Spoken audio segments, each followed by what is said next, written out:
Jan Suraaj party के सूत्रधार प्रशांत किशोर उद्घोष यात्रा के तहत पहुंचे भागलपुर। प्रधानमंत्री मुख्यमंत्री पर किया तीखा हमला।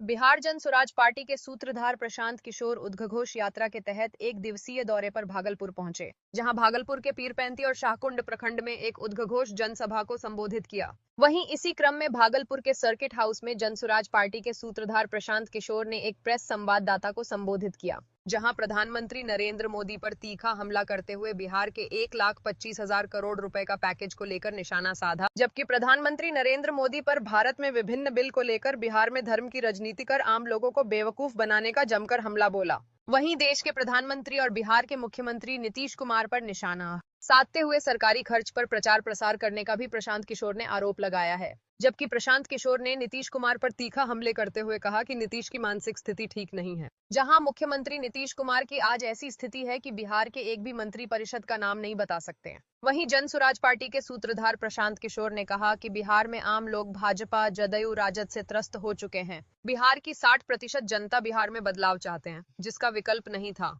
लेकिन अब बिहार की जनता को विकल्प मिल गया है, इसलिए किसी भी कीमत पर बिहार में बदलाव होगा, जहां जन सुराज पार्टी बड़ी पार्टी के रूप में उभर कर सामने आएगा। आइए देखते हैं एक रिपोर्ट।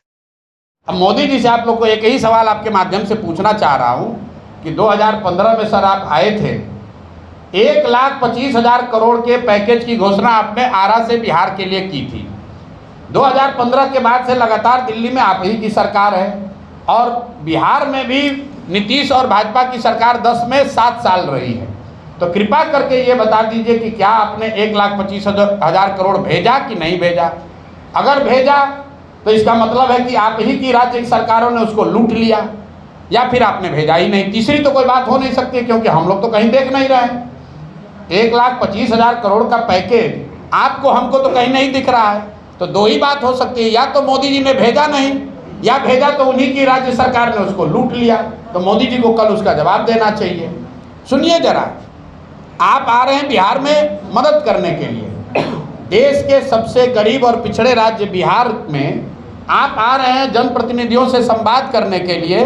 उसका खर्चा है सैकड़ों करोड़ रुपया। आप लोग देखे होंगे सरकारी आदेश जारी किया गया है, जितने पंचायती राज और जनरल एडमिनिस्ट्रेशन से जुड़े हुए लोग हैं, बाजाबता इनको टारगेट दिया गया है 200-200, 400-400 बस करके 10 लाख लोगों को इकट्ठा करने का। ये पैसा कौन दे रहा है? ये पैसा आप और हम दे रहे हैं। मोदी जी बिहार के लिए कुछ करें न करें, 10, 20, 25, 50 करोड़ रुपया हम लोग का लेकर सभा जरूर कर लेंगे और कोई सवाल पूछने वाला नहीं है। ये सरकारी खर्चे पर बिहार की गरीब जनता के पैसे से प्रचार कर रहे हो भैया। अरे भाई, भाजपा के अकाउंट में 3-4 हज़ार करोड़ रुपया पड़ा हुआ है। अगर सभा ही करना है तो भाजपा से बिल भरिए। बिहार की जनता से उसका पैसा काहे वसूल रहे हैं? जरा पूछिए तो। पर यहाँ भागलपुर के डीएम से सीडीपीओ से कि लोग कितना बस लेकर जा रहा है मधुबनी कल, आप लोगों ने पूछा है?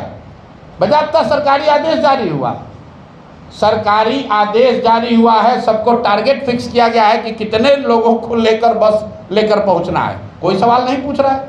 चलिए, मोदी जी को तो आप नहीं पूछ सकते, प्रधानमंत्री हूँ, मिलेंगे नहीं। कम से कम जो भाजपा का यहाँ लोकल लीडर है, जो एडमिनिस्ट्रेशन है, उससे तो पूछिए। आरटीआई तो लगाइए कि भाई कितना पैसा बिहार सरकार का खर्च हो रहा है इस पर। नीतीश कुमार जो अभी संवाद करने की स्थिति में नहीं है, उन्होंने शुरू किया महिला संवाद। उसका खर्चा टेंडर है 250 करोड़ रुपया। बताइए, जाते जाते गरीब बिहार जनता का 250 करोड़ रुपया लेकर महिला संवाद शुरू किए हैं। मतलब किसी एक कॉन्ट्रैक्टर को 250 करोड़ रुपया दे दिया गया कि गाड़ी और वीडियो चलाओ, और ऐसे व्यक्ति का चलाओ जो व्यक्ति खुद संवाद नहीं कर सकता है। उसका जब फ्लैग ऑफ किए तो उसमें एक शब्द बोले नहीं, क्योंकि उनकी मानसिक शारीरिक स्थिति नहीं है कि भाषण दे पाए। जहाँ तक मैं जानता हूँ, नीतीश कुमार को अपने मंत्री परिषद के सदस्यों का नाम तक आज की तारीख में याद नहीं है। वक्फ का कानून जो बना है, मुझे नहीं लगता है कि भाजपा वाले उस वक्फ में ट्रांसपेरेंसी लाने के लिए या उस कोई फंक्शनिंग को बेहतर करने के लिए लेकर आए हैं। विशुद्ध तौर पर हिंदू मुस्लिम की राजनीति करने का इनका एजेंडा है।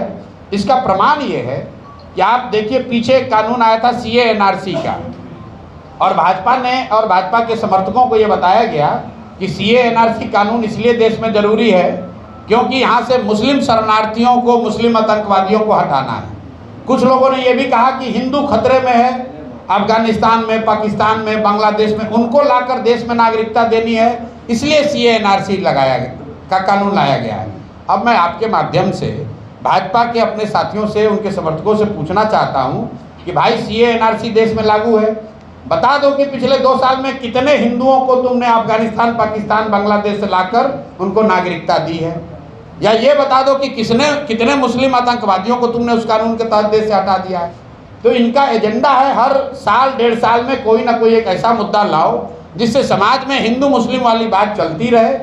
इन्होंने बस खाली हिंदू मुसलमान करना है, जैसे CA/NRC पर किया, जैसे ट्रिपल तलाक पर किया, जैसे कॉमन सिविल कोड पे कर रहे हैं, इससे कोई लेना देना नहीं। इस भाजपा की सरकार में एक ही दिक्कत है, हम भी मोदी जी के साथ बहुत दिन काम किए हैं, ये गोल पोस्ट बदलते रहते हैं। भाई 2025 को लेकर 2-3 प्रेडिक्शन आप सुन लीजिए।